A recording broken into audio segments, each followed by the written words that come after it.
So I studied with Taoist teachers, Hindu teachers, Buddhist teachers, Native American teachers, Christian Catholic people who were doing contemplative prayer, and they all brought something to my spiritual education and my spiritual journey. Excellent. So you got a really broad perspective. Yeah. And then Master Sha's work is kind of the one that resonated with you as the path to you. It was really interesting because I was not looking for a master when I met Master Sha. Mm-hmm. I was in Hawaii. I was doing massage and energy work and teaching and healing. And I was working out of the Unity Church there, Unity Church of Hawaii. And there was an announcement that this guy's coming, a Chinese medicine doctor, and I really didn't know much at all. I was like, okay, whatever. And no, he's really good. I'm like, yeah, okay. Otherwise, I came home and my partner had been really kind of sluggish for a while, coming home from work exhausted, watch Golden Girls go to bed. Yeah. The day's over, yeah. And I was giving all these suggestions to the point where it was like, stop giving suggestions already. I was getting a little annoying. Yeah. So I heard this was happening. I had mentioned it, and then I'm going through my emails, and I'm like, pop up the flyer, don't miss. Yeah. And so I said, honey, that guy, Master Sha, is going to be over at Unity tonight. I just wanted to remind you, and then I'm going to the rest of my emails, right? I figure we're not going anywhere. And next thing I know, I look up and he's standing in the doorway going, okay, let's go. Wow. Because his soul resonated so much. So we went, and we're sitting in the very back of the church, this large church, and there was a large woman with a cane, no cartilage on her knees. And Master Sha did a soul operation and a soul mind body transplant that brought new soul, new mind, new consciousness into the knee. Wow. Like the old soul goes up into the heart of the divine, the new soul comes down into the knee. So could you talk a little bit about this, because I believe that's kind of the work that you're doing now. Yes, yeah. So what is the theory perspective behind it? So within every cell we have... In every cell, in everything, is Shen Qi Jing in Chinese. Shen is soul, heart, and mind. Qi is energy, and Jing is matter. And you can have blockages on any of those levels. And if you have a blockage on one level, it's going to show up on the other levels. So if we have negative mindsets, attitudes, and beliefs, it can show up as pain in the knee. And the most important one is the soul. Soul is the boss. And everything has a soul. So your body has a soul. Every system in your body has a soul. Every organ in your body has a soul. Every part, every cell, even down to subatomic particles, the smallest matter, has a soul. So it's very holographic. That's what I was just literally, you took the word right out of my head. That's what I was thinking. So it's because we usually look at it like, I have a body and I have a heart and I have a mind. But it's like not just like one individual with one piece. It's like every single piece of us, every single cell, atom, particle, all of it has all of these things. Right. Everything that exists, even this table, has soul, heart, mind, body, Shen Qi Jing. So in theory, if and you said how one impacts the other. Yeah. So, and the soul is kind of the master. Yes. So if I was to come to you and say, okay, can we just heal the soul of every cell in my body, that should do the trick. That's a huge blessing. Okay. So, we don't play small over here. I mean, imagine all the karma of that's billions of souls, right? Yeah. So there's a lot of good karma there. There's also maybe a lot of bad karma there. And how do you know if you have good karma or bad karma? Karma is the root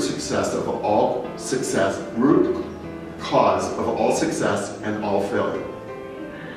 So if it's working and it's health, like speaking of the body, if it's working and it's healthy and you have the heart of a 20-year-old, then you've got good karma there. If you have sickness, disease, heart problems, some bad karma then there's some bad karma there.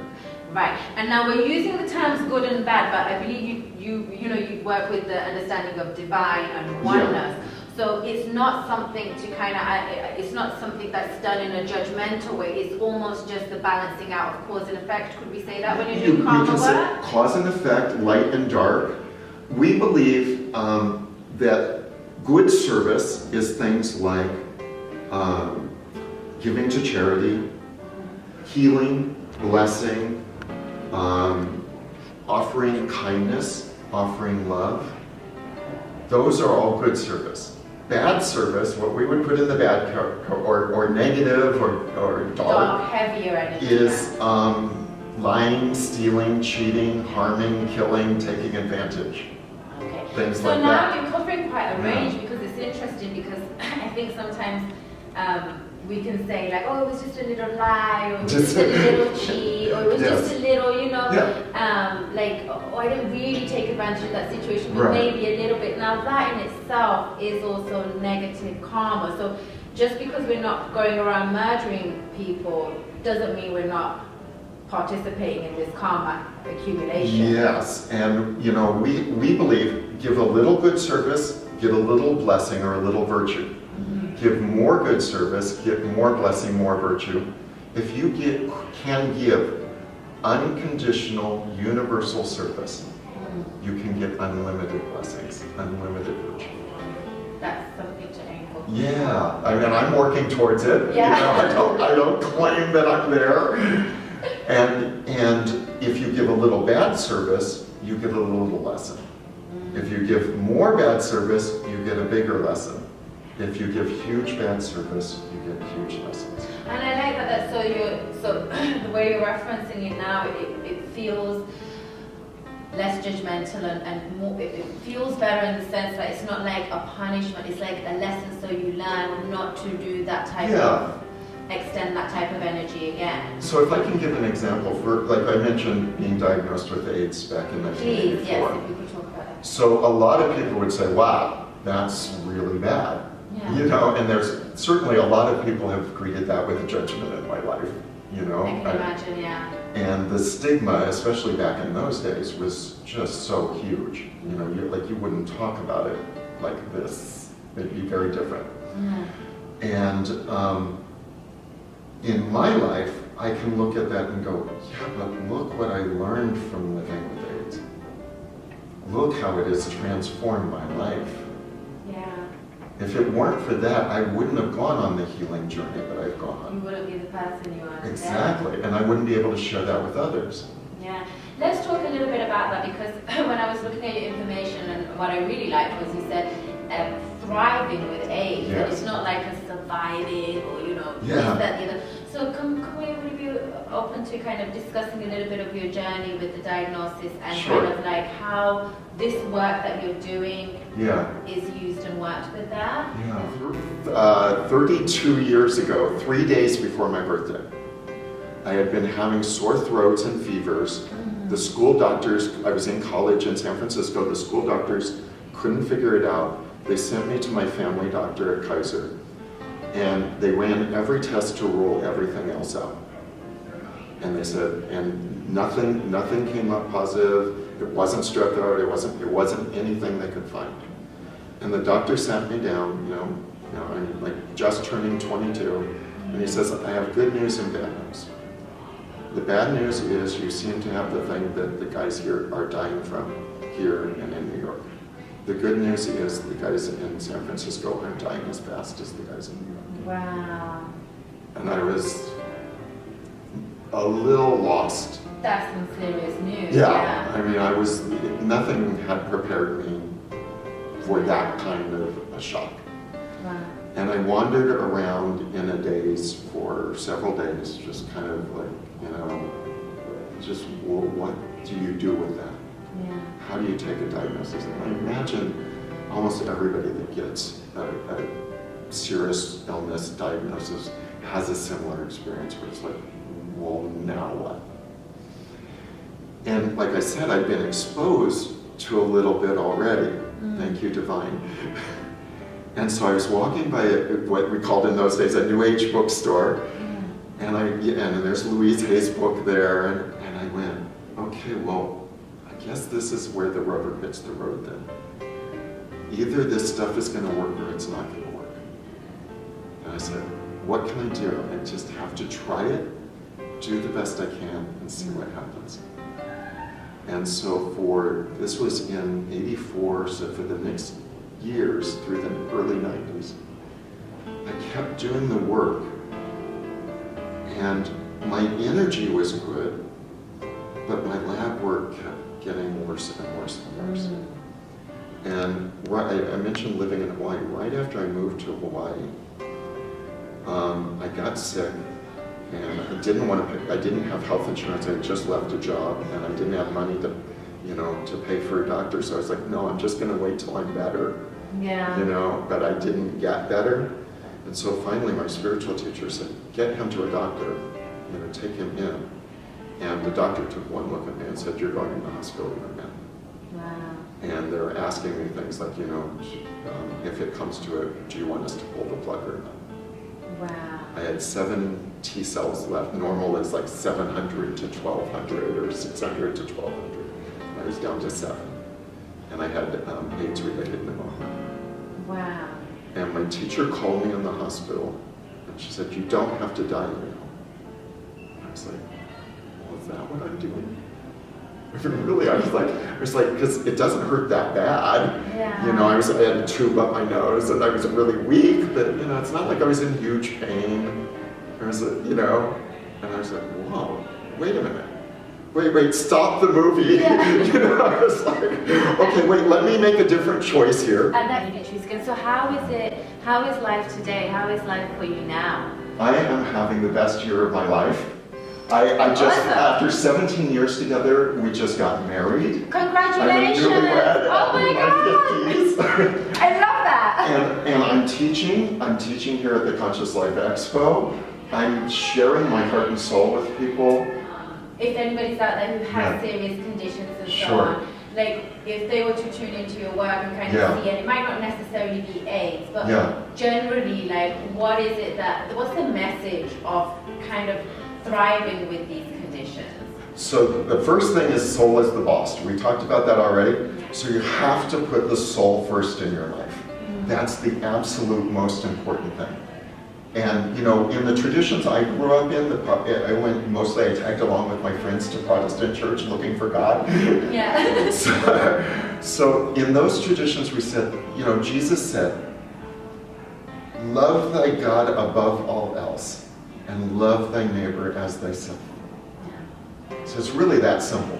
Put God first, put your soul first, and I'm one of these people that God is a word that works for me, and I understand it doesn't for a lot of people for a lot of reasons. Yeah. So I say just take the word God out, put the word you're comfortable with in, universe, Tao, source, divine, love, the sun, the moon, the stars, whatever. But it's there, it's everywhere. Yeah. So whatever you're feeling, whatever connects you to that big thing, that's what I'm talking about. Okay. So put that first. When that happens, then everything else starts to line up behind it. So that's one principle. The second principle, love melts all blockages.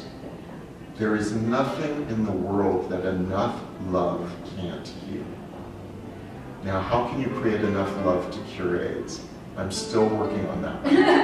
I've gotten and what's happened with Master Sha, because I kind of led you up to my meeting Master Sha, that since I've met Master Sha, my T cells went from 7, before I met him, through Western medicine and through spiritual practice, my T cells got back into a reasonably healthy range, and then just sort of hit a plateau and held it. Then when I met Master Sha, after 7 or 8 years of steady practice with him, they went back up in the normal range. So that's, thank you. Awesome. Thank you, Master Sha. Thank you, Divine. Thank you, Tao. I feel so blessed. And so, so love melts all blockages. I've managed to create enough love in my life to get back into the normal range with my T cells.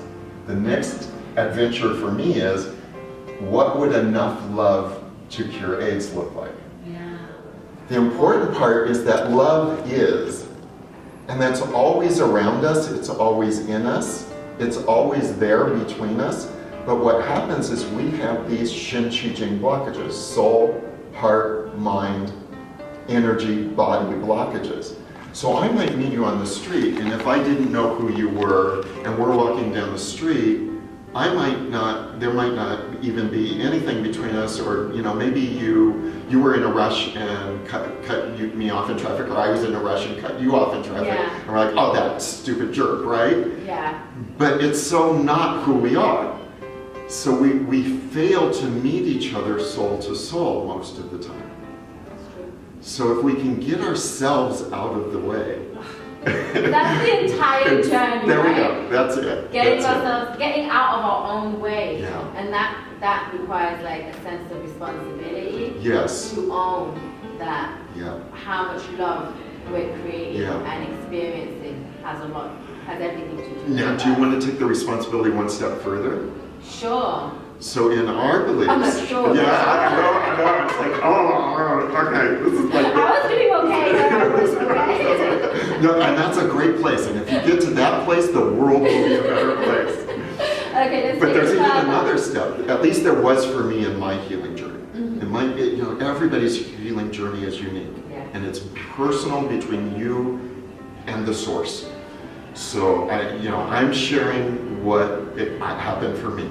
Okay.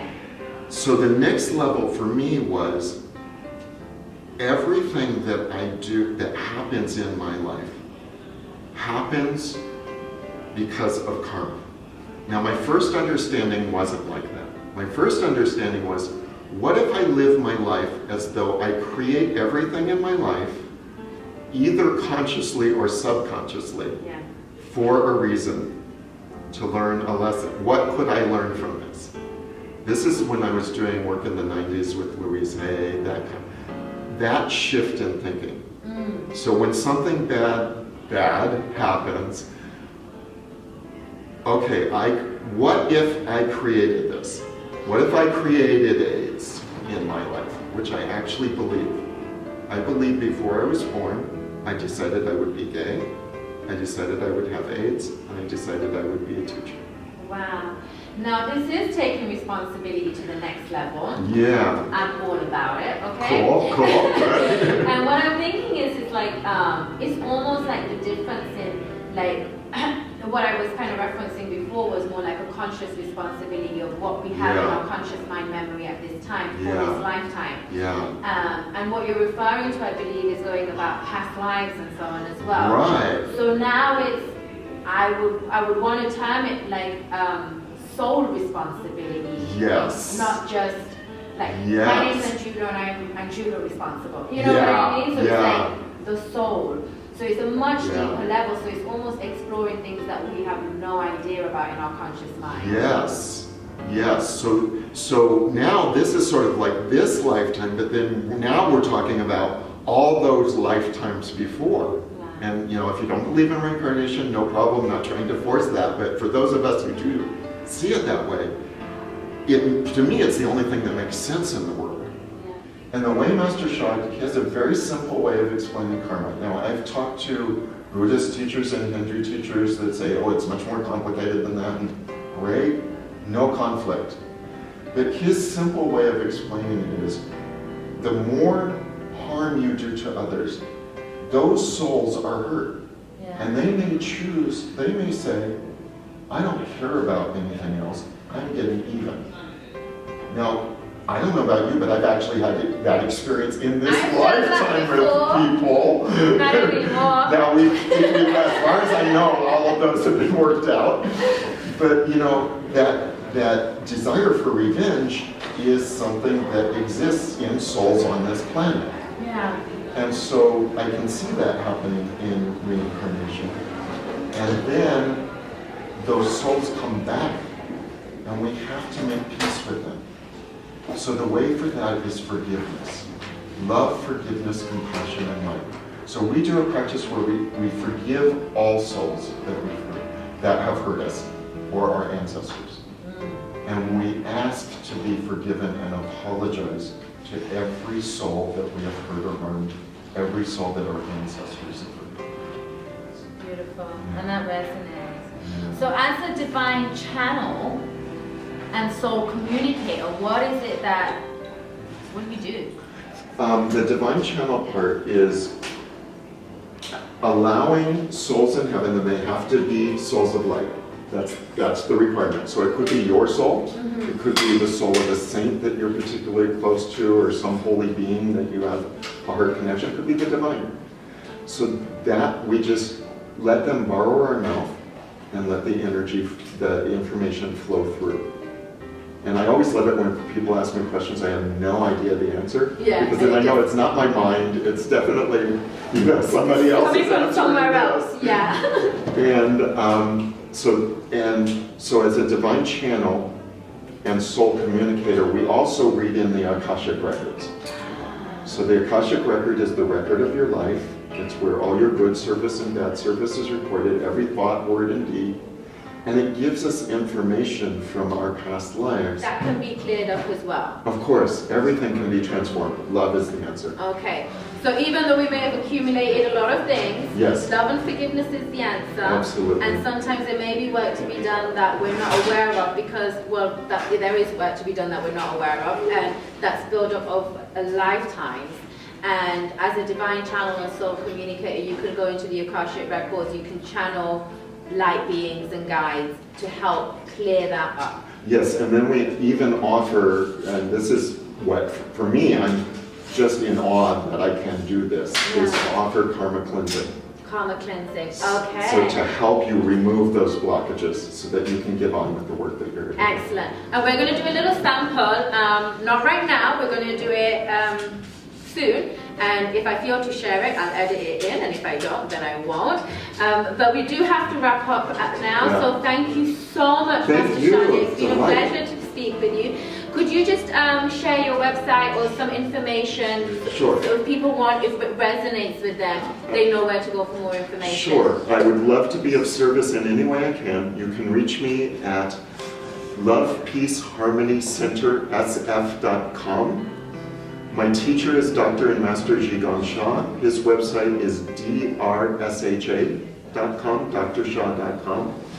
Our center is located in San Francisco. Our number is 415-971-7373 or info@lovepeaceharmonycentersf.com. Thank you so much. Thank you. And thank you for watching. I hope you found the information useful, and if it resonates with you, please follow up, and I will also have it in text as well. And this has been Expanding Consciousness with your host, myself, Anjula Ram. Okay, so what I'm going to do is I'm going to get quiet inside, get out of the way, and let the soul world just borrow my mouth. It has to be beings of light, that's the rule, and see what they have to say. Okay.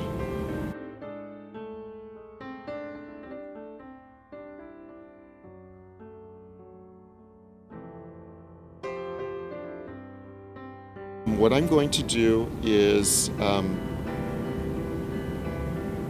going to do it in a couple pieces. I'm going to do a soul operation, which will use light to open the energy around this area, this way, and open it up and remove some darkness and put some light in. This is a preparation, really. Okay. The big clearing will be then the next steps too. We will give a soul order to remove this karma. Now, this isn't something that we suggest you do unless you know you have the spiritual authority to do this. Okay. What do you need me to do? Just relax, open your heart and soul. Okay.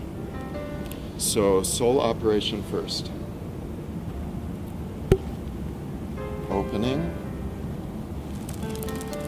clearing,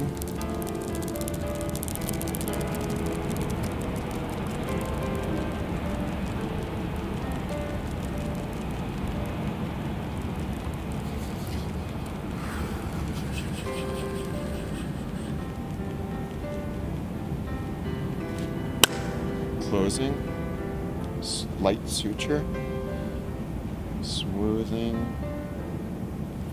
golden light, rainbow light, purple light, crystal light.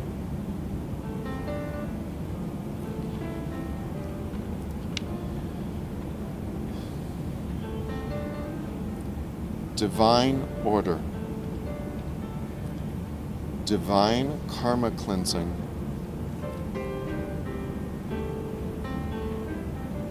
for heart chakra blockages.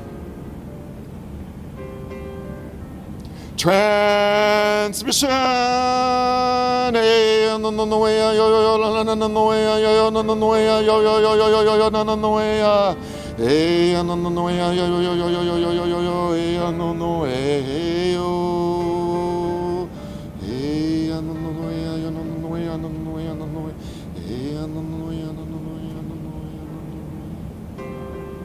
Light wall transmission.